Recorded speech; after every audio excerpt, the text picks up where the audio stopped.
Dari kantor Komisi Pemilihan Umum KPU Kabupaten Labuhan Batu Utara, Sumatera Utara yang hangus terbakar. Ya Allah, Tan. Ini apa sekolah, Tan? Tan, ini apa, Tan? Tan, ini apa? Kantor KPU. Cepat. Wih! Tan. KPU Kabupaten Labuhan Batu Utara.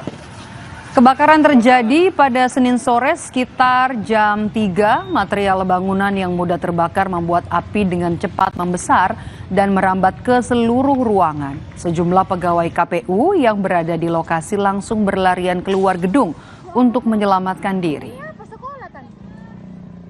Tan, ini apa, Tan? Tan, ini apa? Kantor KPU. Cepat. Wih! Tan.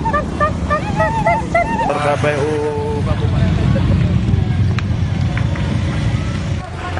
Satu lagi mobilnya. Kebakar terus.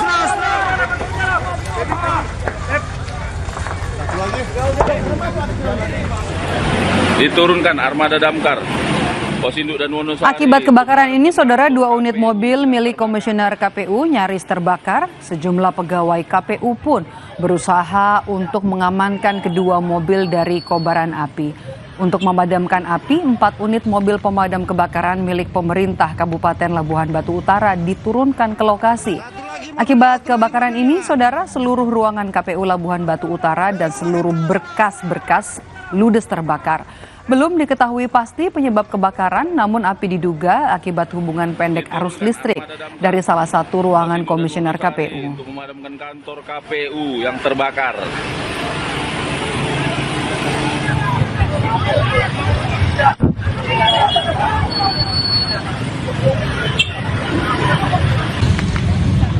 Untuk berkas-berkas pilkada sendiri, apa ikut terbakar? Untuk pilkada, untuk yang ini ya Bang, nah, pilkada itu ya kita berdoa masih aman mudah-mudahan gitu kan.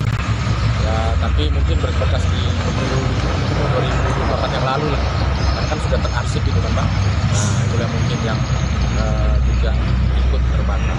Ya nanti kalau memang ruangan sebelah bisa kita buka, kita akan coba lihat apakah masih ada sisa yang lain.